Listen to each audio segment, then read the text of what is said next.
Jerome Suzette of Voices Under the Earth, Diaries That Vanished, and researchers who disappeared just as they got close to the truth. What really happened at the Souza estate? Was it a tragic illness, forbidden experiments, or something far more sinister? Tonight, we unravel a story so chilling it haunted priests, historians, and filmmakers across generations. Before we dive into this terrifying tale, let us know in the comments where you're watching from, and if mysteries like this keep you up at night, make sure to subscribe so you don't miss what comes next. At the turn of the 20th century, in the rolling green highlands of Santa Catarina, Brazil, there stood a grand estate that carried both prestige and dread. Locals called it the Souza Farm, a sprawling property about 9 miles from the heart of Lages, along the old road leading to São Joaquim. Built in the late 19th century from heavy stone and towering araucaria wood, the house was the pride of its patriarch, Jerome Souza, a wealthy merchant who had made his fortune trading yerba mate during the final years of Brazil's empire. His farm stretched across more than 2,000 acres of fertile fields and shaded groves, a place that, in daylight, radiated prosperity, but, after nightfall, became a subject of hushed whispers. Few dared to even utter its name when the sun dipped below the mountains. What we know of the Souza family's story comes from a patchwork of records: local parish documents, notes left behind by the town's police chief, letters uncovered during a city hall renovation in the mid-20th century, and, most compelling of all, the testimony of a man who survived the events firsthand. His name was Ansel Rodriguez, a loyal coachman who served the Souzas for decades. In 1962, at the age of 84, he sat down with Professor Arnaldo Silveira of the Federal University of Santa Catarina to recount what he had witnessed. The recording, kept in dusty archives and nearly forgotten, was only rediscovered years later. Though the transcription is incomplete, it remains one of the few direct accounts of what transpired behind the closed doors of the Souza estate. The family itself seemed picture-perfect on the surface. Jerome lived there with his wife, Eleanor, of German descent, their eldest son, Augustus, 28, their daughter, Cecilia, 25, and their youngest, Theodore, 22. Alongside them were nearly 20 workers, foremen, ranch hands, cooks, and domestic servants, who kept the estate running.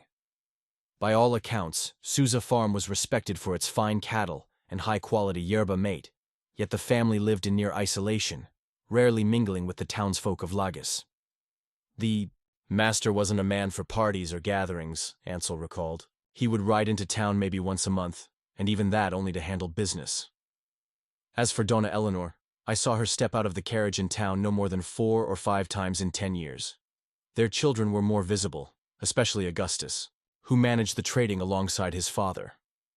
Life on the farm ran with the precision of a military regiment, dictated by Jerome's iron hand. Everyone rose before dawn, labored until dusk, and sat for dinner at precisely 7 o'clock each evening. Afterward, the family retreated to the east wing of the main house, while the servants were strictly forbidden from roaming the grounds. After nightfall, only 2 men, assigned to nightly patrols in 4-hour shifts, were permitted outside.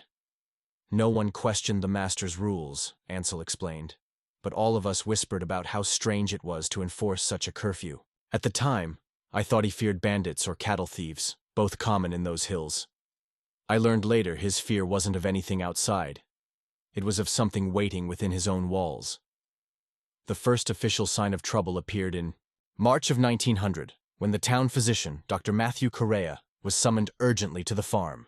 Eleanor, it was said, had been suffering violent fits, terrifying visions, and sleepless nights.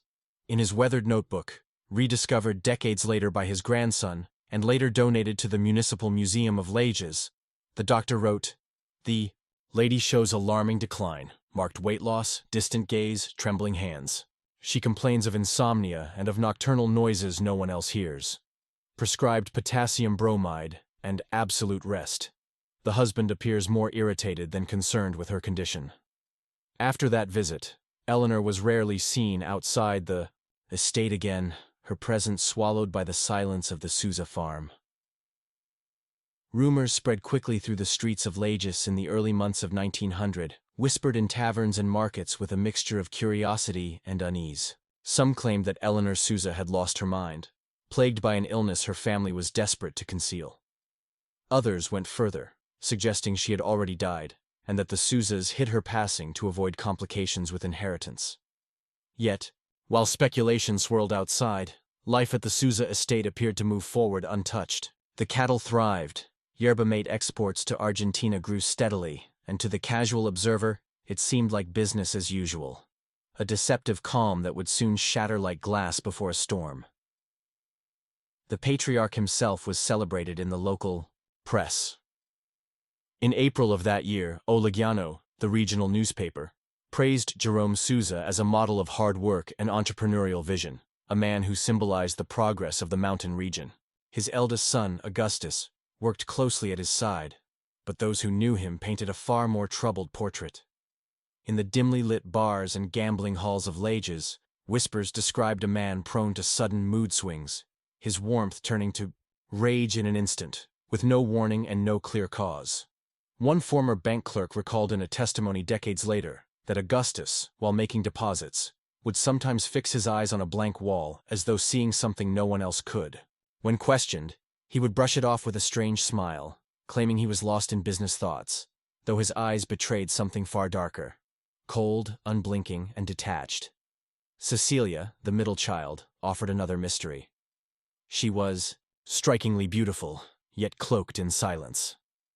Educated at a boarding school in Porto Alegre, she returned home refined but withdrawn, rarely attending social events.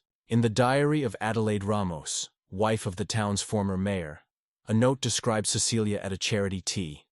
Silent, sipping nothing, answering questions with clipped words, always glancing at her father before speaking as if seeking permission. There was something unsettling in her gaze, Ramos wrote, a sadness, or perhaps a fear, that I cannot name. The youngest, Theodore, was the most elusive. Unlike his siblings, he never pursued formal studies, remaining instead under his father's watchful eye at the farm. Workers remembered him as peculiar, with an almost obsessive fascination for animals. He spent endless hours in the stables, studying livestock with a concentration that unsettled those around him. It wasn't cruelty, one foreman later told Professor Arnaldo.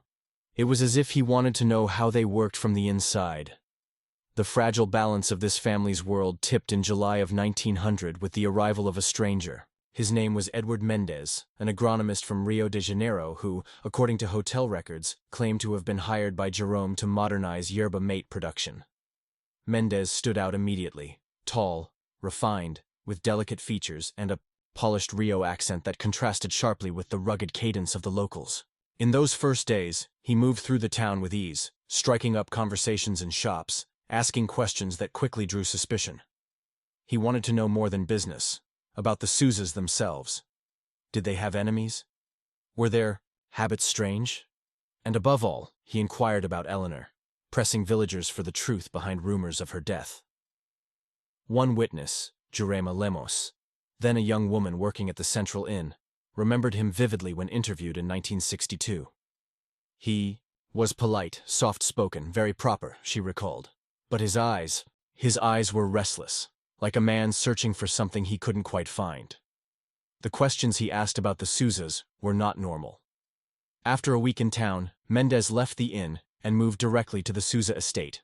From that moment, the story grows murkier, pieced together only through the testimony of the faithful coachman Ansel, and a handful of letters exchanged between Augustus and a correspondent in Porto Alegre, letters discovered decades later that hinted at shadows the family could no longer hide.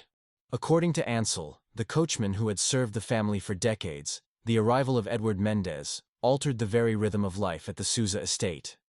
Jerome, once stern but steady, became increasingly agitated.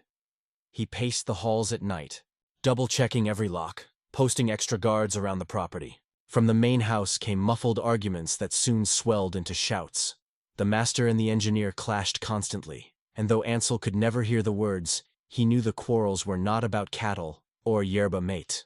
Their conflict ran deeper into matters that seemed far more personal. Letters discovered years later, written by Augustus to a friend in Porto Alegre, provide chilling insight. In mid-August of 1900, he confessed that his father no longer believed Mendez was who he claimed to be. One night, Augustus entered the office unannounced to find his father and the engineer locked in a heated dispute. Mendez was demanding to see Eleanor, insisting he had the right. When caught, both men fell silent. But Augustus admitted, "Something strange is happening, and I fear the consequences." A second letter, dated late August, revealed even darker turns. Mendez had finally managed to reach Eleanor despite Jerome's strict watch. No one knew what they discussed, but afterward, her decline accelerated. She would wander the halls at night barefoot, whispering in a voice that sounded foreign even to her own son. Once, when Augustus confronted her, she looked at him as if he were a stranger and murmured only, "He has come back to take us." The storm broke on the 5th of September. Ansel was tending the horses when shouts erupted from the house, louder than ever before. Jerome roared with fury. Mendez answered, in kind, and the sounds of shattering furniture echoed into the night. Some laborers wanted to rush in, but the foreman stopped them.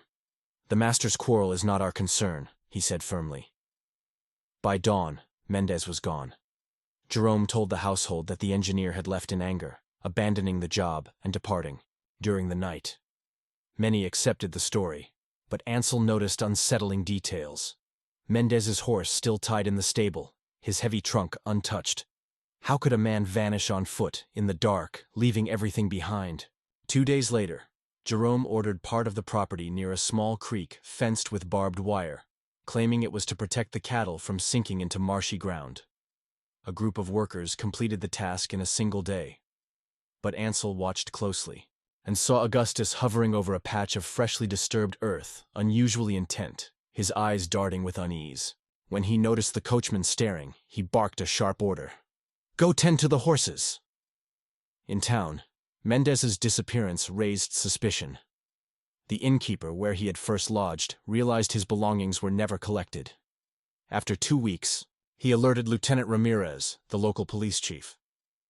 A brief investigation followed, and Ramirez questioned Jerome directly. The official report, still preserved in Lajes, recorded Jerome's explanation.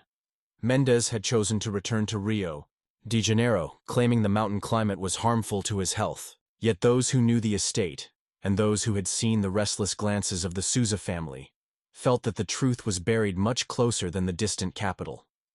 The official report stated that Edward Mendez had quietly left for São Joaquim to catch a coach bound for Rio de Janeiro, supposedly to avoid creditors in Lajes. Lieutenant Ramirez accepted this explanation without pressing further, perhaps swayed by Jerome's wealth and influence, and closed the case. Outwardly, life at the Souza estate resumed, but beneath the surface, shadows thickened.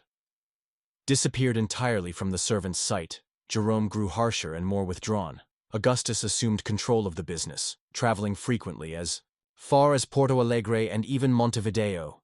Cecilia shut herself away in her room, and young Theodore wandered the fields like a restless spirit. By October, the workers began whispering of strange happenings.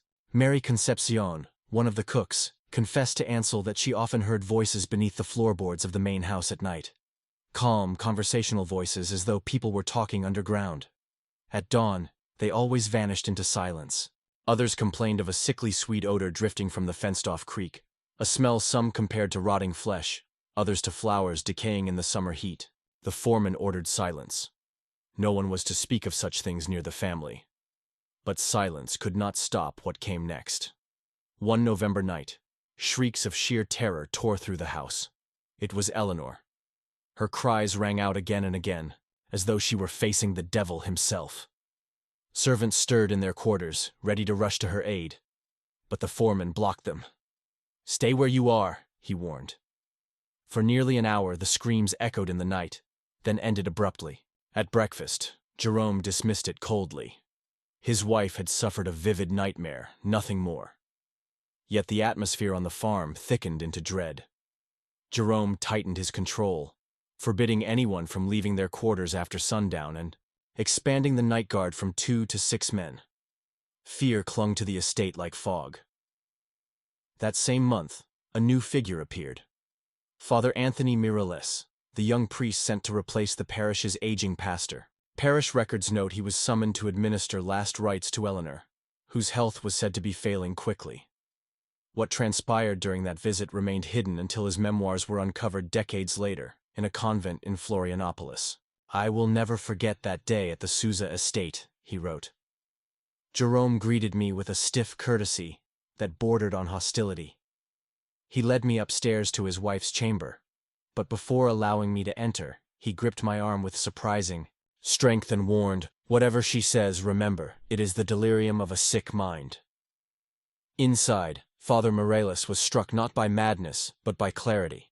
Eleanor, once described as a woman of striking beauty, now appeared almost skeletal, her hair shock white though she was barely 45, her eyes hollowed, her body frail to the point of collapse. Yet her voice, when she clasped the priest's hands, was steady, unwavering. "He is buried in the creek, Father," she whispered. "Edward is buried in the creek, but he is not dead. At night he walks. I hear him. He comes to my window and calls my name." The priest tried to soothe her, offering words of comfort, but she only grew more desperate. "It is not just Edward," she cried, her eyes wild with certainty. "There are others, many others." Father Morales would later write that Eleanor's final words still echoed in his prayers. "Jerome knows, Augustus knows, they all know, only the town does not. Father, I fear for my soul." Before he could press further, Jerome burst into the room, insisting his wife needed rest, his stern presence filling the chamber with menace. On his way out, he offered the priest a generous donation for the church, which Morales refused. The young priest left shaken, convinced that within those walls a darkness lived that no candle could ever dispel. That visit marked a turning point. Within days, tension on the Souza estate thickened to the breaking point. Servants began begging to be released from their duties, preferring unemployment over the suffocating dread that hung over the household.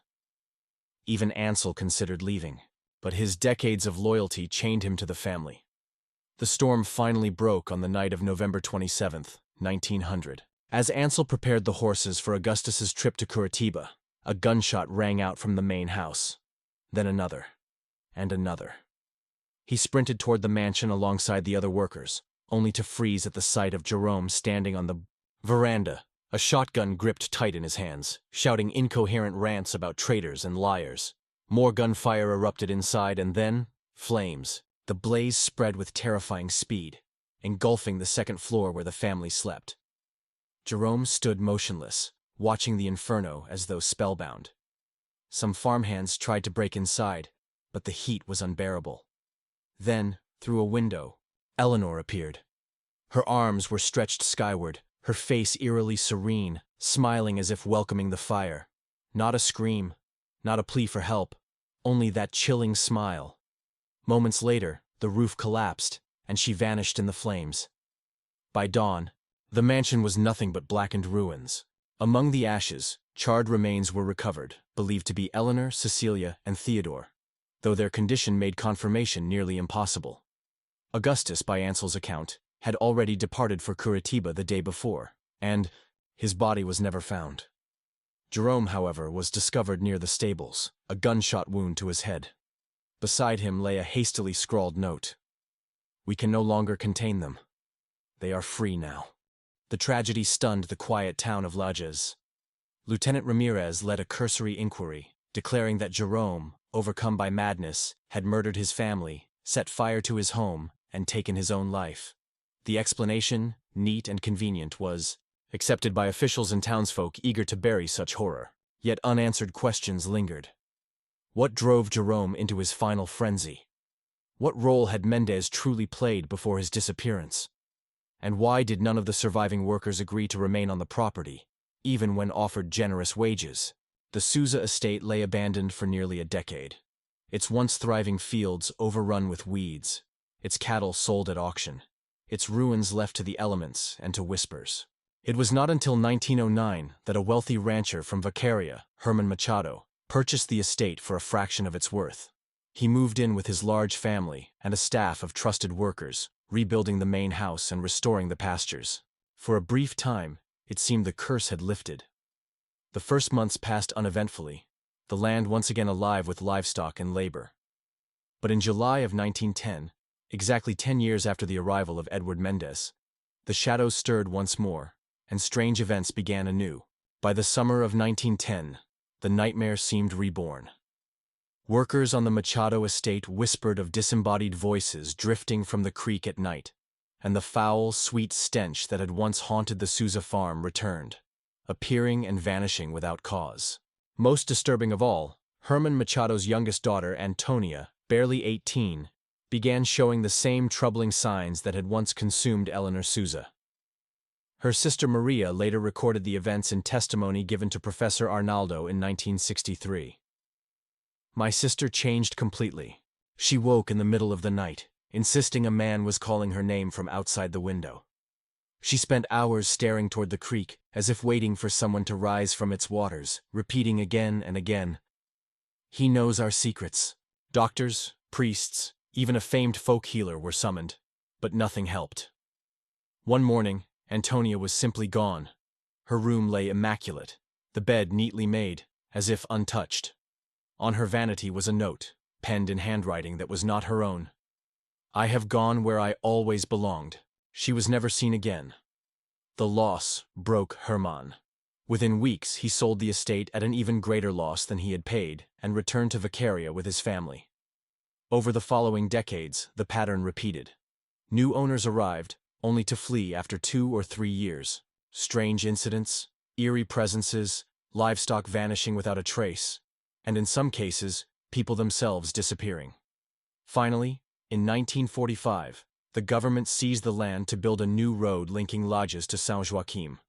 During excavation near the old creek, by then partly diverted, workers unearthed a chilling discovery: human remains buried deep in the soil. Among them were tattered clothing fragments said to match the style worn by Edward Mendez. Even more disturbing, just yards away lay a shallow grave containing bones of at least 5 other people, one of which bore a grotesque deformity, unusual protrusions along the skull's forehead. The find was never officially recorded. Workers were ordered to rebury the remains and remain silent. The truth only emerged decades later through the testimony of one laborer to Professor Arnaldo. The highway was completed, running directly over the site of the old creek, but it did not silence the stories. For years, travelers reported inexplicable events along that stretch. Sudden fog rolling in on cloudless days, vehicle engines failing without reason, and the uncanny sensation of being watched. By 1960, after a string of mysterious accidents, authorities rerouted the road and abandoned the original path. As for Augustus Souza, the only known survivor of the 1900 tragedy, his fate remained the greatest enigma of all. Records showed no trace of him in Curitiba as claimed. Rumors surfaced of sightings in Buenos Aires in 1905, in Paris by 1910. A police file from France dated 1912 referenced a Brazilian named Auguste Souza, suspected in a string of disappearances in the Latin Quarter, though the case was closed without resolution. Stranger still, in 1952, an elderly man identifying himself as Augustus Souza reappeared in Lages. He stayed at the same inn where Edward Mendez had lodged half a century earlier, visited the ruins of the family estate, spoke at length with old townsfolk, and then vanished once again. Witnesses described him as refined, in his 80s, with a mixed Portuguese and French accent, his mind sharp and his knowledge of local history uncanny. He disappeared without a trace, leaving only more questions than answers. When the elderly man who claimed to be Augustus Souza departed Lages in 1952, he left behind words that lingered like a curse. Families carry their secrets like burdens. Some bury them so deep they never rise again. Others, like ours, resurface no matter how hard you try. I came back to see if they were still where they should be, and for now, they are. Today, the once mighty Souza estate has been carved into small rural plots, some absorbed into a state park. Few locals even know its history, and fewer still dare to speak it aloud. Yet on winter nights, when frost blankets the fields and mist drifts down from the mountains, old residents claim they still hear voices not meant for the living. Muffled conversations, footsteps in the grass, and at times the desperate cries of a woman. Professor Arnaldo Silveira pursued the mystery relentlessly until 1968, when he died under suspicious circumstances. He had confided to colleagues that he had uncovered a diary belonging to Theodore Souza, hidden in a box of donated documents. In the days before his death, he was visibly paranoid, convinced he was being followed. When his body was discovered in his university office, the official cause was listed as a heart attack. Yet every file connected to the Souza case, including Theodore's alleged diary, had vanished. His assistant, Helen Montero, insisted there were signs of struggle, but her warnings were dismissed. Determined to continue his work, she set out across Santa Catarina, collecting testimonies, searching parish archives, and piecing together the fragments of a dark inheritance. Her personal notes, found only after her disappearance, contained a chilling hypothesis. In German parish records from Eleanor's birthplace, she discovered mention of a hereditary affliction, something not described as an illness, but as a corruption of the spirit that rotted both mind and flesh. The symptoms began with insomnia, then auditory hallucinations, and finally, grotesque changes to the skull. Families who carried the condition concealed it, locking away their afflicted until death, or what was declared as death. Helen theorized that Eleanor had brought this curse into the Souza bloodline, passing it to her children. Jerome's rigid isolation may have been a desperate attempt to hide his family's condition. Edward Mendez, she suspected, had known the truth, perhaps tied by blood to Eleanor's German kin, and his arrival threatened to expose what Jerome had fought to bury. Her last entry, dated March 3, 1969, is unnerving in its intimacy. Last night someone entered my apartment. Nothing was stolen, but my papers were disturbed. I found muddy footprints from the window to my desk. The mud carried that peculiar odor, the same sweet putrid scent described by the Souza servants. More frightening still, I awoke certain that someone was standing over me, watching. She closed with a promise. She would leave for Porto Alegre the next morning to meet a man said to be an old associate of Augustus, now in his 90s but still lucid. Before leaving, she distributed copies of her notes to 3 trusted people. If something happens to me, the truth will not die with me. Helen never arrived. Her car was discovered abandoned on the road between Lagos and Caxias do Sul. No sign of violence, no accident. The copies she promised were never found. Authorities dismissed it as voluntary disappearance, claiming she fled debts or personal troubles. But those who knew her, family, colleagues, friends, swore she was balanced, resolute, and utterly devoted to her research.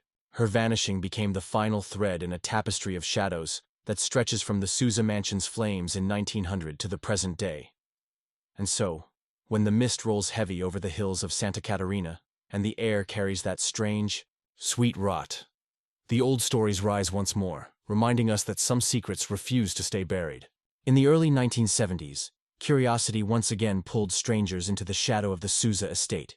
A group of anthropology students from the Federal University of Santa Catarina, guided by young assistant professor Jorge Teixeira, a former pupil of the late Professor Arnaldo Silveira, set out to study local myths and legends. They camped near the ruins, now swallowed into a state park.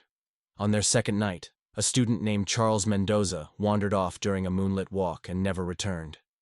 For 3 frantic days, police, firefighters, and volunteers scoured the area with no trace. A week later, Carlos was found staggering along a highway more than 40 miles away. He was dehydrated, dazed, his hands and feet torn as if he had clawed at the earth. After his recovery, he abandoned his studies, fled to the northeast, and swore never to speak of what had happened. Years later, in 1980, Carlos finally broke his silence in an interview with a paranormal magazine. His words were haunting. What I found there was not supernatural, as people like to believe. It was far worse, the depths of cruelty and obsession humans are capable of. I found a place that should never exist, beneath the surface, where the Souzas kept their secrets. I saw the instruments, the records, the drawings. I understood why Mendez had to be silenced, and why Jerome chose fire over truth. Once seen, such things can never be unseen. Once known, such knowledge cannot be forgotten. I still hear those voices begging for release. They are not ghosts, they are echoes of the past, imprinted into the earth itself. His testimony shocked enthusiasts of the case but was dismissed by academics as delusion, the product of trauma and drink. By 1989, Carlos was dead from liver failure, a casualty of years lost to alcohol, yet the land refused to stay quiet. In 1993, while a new state highway was under construction, workers uncovered a hidden underground structure near the old creek. Official reports described it as an early 20th century water reservoir. But one engineer, speaking off the record, to a local journalist, painted a much darker picture. The chamber had double walls, crude but effective soundproofing, and partitions forming cells no larger than 6 feet square. On the walls were deep scratches, marks that looked like they had been carved by human nails. In a sealed compartment, they found rusted surgical tools, notebooks written in both German and Portuguese, and what appeared to be pieces of a human skeleton altered by human hands. Orders came swiftly. The site was to be filled with concrete, the road rerouted. The official record would show only unstable soil. The article never saw print. The journalist was reassigned, the engineer resigned and vanished to Paraguay. And once again, the earth closed over the secrets of the Souza estate. By the late 1990s, the shadow of the Souza estate had all but faded into rumor. Yet in 1998, a new thread unraveled. Margaret Reynolds, an American historian researching 19th-century German immigration to Brazil, stumbled across obscure diplomatic letters that mentioned the Souza family. Her curiosity drew her to Lages, where she unearthed private correspondence between Jerome Souza and a German doctor in Blumenau, Friedrich Müller. The letters, dated 1898 and 1899, described Eleanor's terrifying symptoms: skull deformities, sensitivity to light, erratic behavior. Dr. Müller replied with unsettling confidence, referring to a rare hereditary affliction known locally as Knochenkrankheit, the disease of the bones. He admitted that the illness could pass to children, noting that young Theodore already showed early signs. Most chilling of all, he proposed an experimental treatment, something he had attempted on others with promising, though temporary, results. Reynolds traced Muller's trail only to find it vanish. His clinic closed abruptly in 1901, his papers destroyed in a fire suspected to be arson, and he himself vanished back to Germany, or so the records claimed. In 2000, Reynolds published a controversial article in the Journal of Latin American Studies, arguing that Souza had converted part of his estate into a secret laboratory where Müller conducted human experiments under the guise of curing Eleanor, and possibly Theodore. In her theory, Edward Mendez was once Muller's assistant, who later threatened to expose their work. The piece was derided by Brazilian historians as sensationalist, yet Reynolds stood by her findings. Her conviction wavered only after anonymous emails began arriving. Some contained details no outsider could possibly know. One attached a faded photograph from the 1890s of a woman with grotesque cranial deformities, scrawled on the back with the initials ES. The final message chilled her to the bone: "Stop while you still can.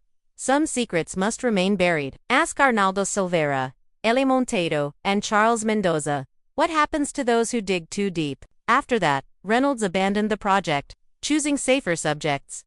The story of the Souza estate seemed destined to sink beneath the tide of urban growth. By 2000, the land was steadily absorbed into new neighborhoods. The state park shrank to a sliver of preservation. Only faint landmarks hinted at what once stood there. Then, in 2015, construction workers digging foundations for a new condominium stumbled across a sealed metal box 3 yards underground. Inside were papers ruined by moisture, yet among them fragments of a diary survived, signed with the partial name to believed to be Theodore Souza. One line, still legible through the decay, read, "The changes continue. Father says Dr. Emmy's treatment will work, but the suffering is unbearable. Mother's screams echo through the night. Brother says soon it will be my turn." By the dawn of the 21st century, the mystery of the Souza estate had slipped into the realm of legend, yet it refused to fade away entirely. The metal box uncovered in 2015, thought to contain fragments of Theodore Souza's diary, was sent to the Federal University of Santa Catarina, but before any serious analysis could be made, it vanished. Officially, the disappearance was chalked up to administrative error. Unofficially, it became just one more unanswered question in a story already heavy with them. 2 years later, in 2017, a small team of independent filmmakers from Florianopolis released a documentary titled Buried Secrets: The Mystery of the Souza Estate. It wove together interviews with local historians, descendants of workers, and the patchwork of scattered records. Though praised in regional festivals, it never reached wide distribution. Director Lucas Cardoso confessed to unsettling experiences during the shoot. Cameras failing without cause. Interview audio warped by voices no one had heard at the time of recording, and crew members struck with identical symptoms: splitting headaches, insomnia, and the unnerving sense of being watched. The most disturbing incident came when their drone captured the outline of an underground structure invisible to the naked eye. When they returned the next day to investigate, the area had been fenced off overnight, posted with a stark warning, "Private property, entry forbidden." And so the questions linger. Was Jerome Souza a desperate man, complicit in unethical experiments meant to cure his wife and son of a degenerative disease? Or was he something darker, someone who embraced the condition as an opportunity, transforming his isolated farm into a place of unspeakable purpose? The discovery of underground chambers resembling cells suggested the latter, while the testimony of priests, doctors, and survivors hinted at something beyond science altogether. A century later, the old creek remains a place parents warn their children to avoid after dark. Developers struggle to sell land once belonging to the Souza family, no matter how low the price. On certain nights, when the wind rolls cold from the mountains, locals still claim to hear voices beneath the soil-muffled conversations, sobbing, and, at times, screams no living thing could make. As Helen Montero wrote in her final note before vanishing without a trace, some secrets are wounds that never heal. No matter how tightly you bind them, the blood always finds a way to rise to the surface. The story of the Souza estate is one such wound, an echo buried in the earth, forever refusing to be silenced. More than a century later, the land where the Souza mansion once stood has been paved over, turned into roads, parks, and neighborhoods. Yet when winter fog rolls in, locals still swear they hear voices beneath their feet, whispers, sobbing, and screams that no living thing could ever make. The truth behind the Souza estate remains buried, perhaps forever. But one thing is certain: secrets that dark do not rest quietly. If you believe some mysteries are never meant to be solved, leave a comment below. And if you want more stories that blur the line between history and horror, make sure to like this video and subscribe for the next chilling journey.